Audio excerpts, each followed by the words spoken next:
Question: true or false? Masturbating is a helpful way to learn what feels good for you, but it can negatively affect your sex drive because you can use up all of your sexual energy. The answer is false. You can totally use up all of your sexual fluids, but you can't use up all of your sexual energy. Pleasure begets more pleasure.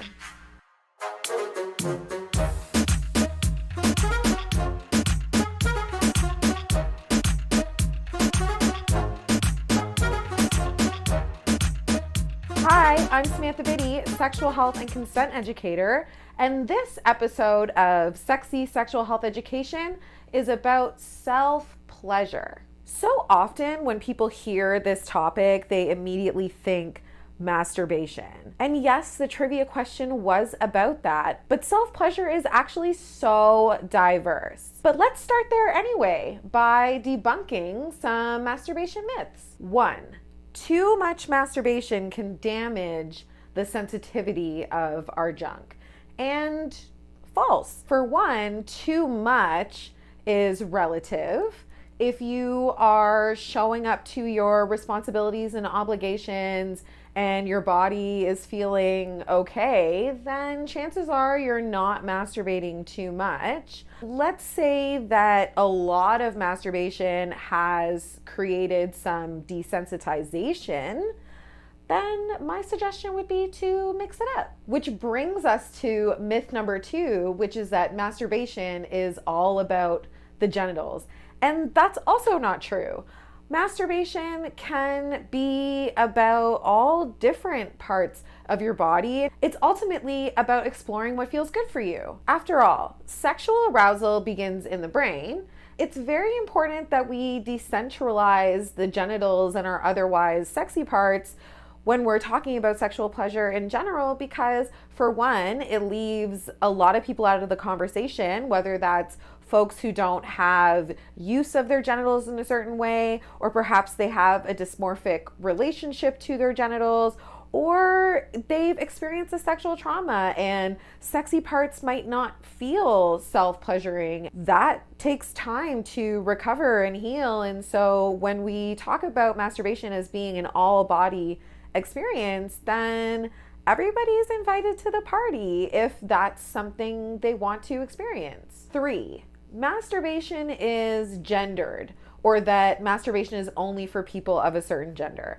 And masturbation is for people all along the gender spectrum. And lastly, number 4, masturbation is bad for you in some way. Actually, it's quite the opposite. There are innumerable, maybe not innumerable, but lots and lots of benefits to masturbating and self-pleasuring. There is the release of sexual tension, but also the release of all sorts of types of stress, body pain, body discomfort, body ache, including menstrual cramps, headaches, and it can also be an important part of the recovery journey for someone who's experienced sexual trauma by empowering them to redefine their relationships to sex and their different parts of their body. But I said that self-pleasure is about more than just masturbation or even sexual pleasure. Self-pleasure is about body self-knowledge. Strong body self-knowledge is important to our confidence as well as our overall health and well-being.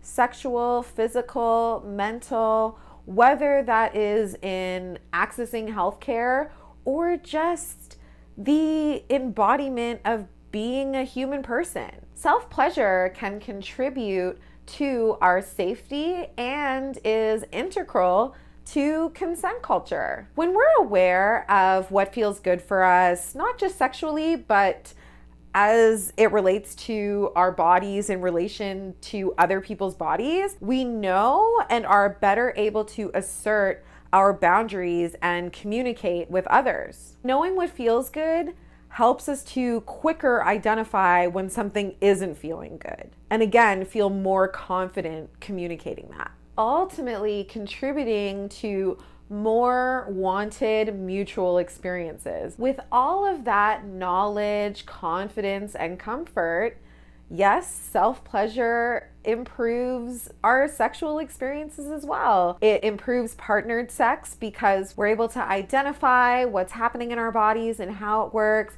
We can let a partner know what's feeling good and what we like, as well as creating space for them to share with us what's feeling good and what they like.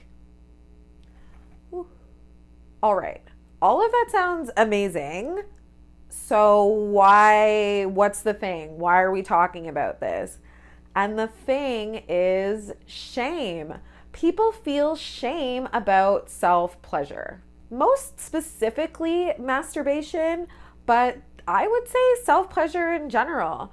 Whether that is old ideas that exist in all those myths that we just debunked, or maybe it's other deep stuff where maybe we feel like we don't deserve it. A lot of that is rooted in sex shame. And while sex shame is all around us and internalized by us, the exciting thing is that it's totally possible to unlearn it. Sex shame, that's rape culture shit, and we're done with all of that. And guess what? By watching this video, you're doing some of that work of unlearning and relearning that pleasure is not something that is given to us. It's something that exists innately within us. Pleasure is beautiful, and you're allowed to have it. The last thing I'll say is that self-pleasure is a great opportunity for meditation, mindfulness, deep breathing, solo quality time, as well as creativity. Creativity, like any other muscle, gets stronger the more you use it. So use your imagination.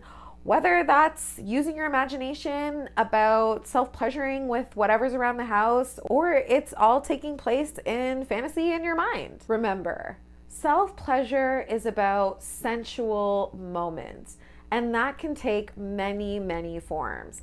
It can be aromatic like incense, putting on a cute outfit or something that makes you feel really good.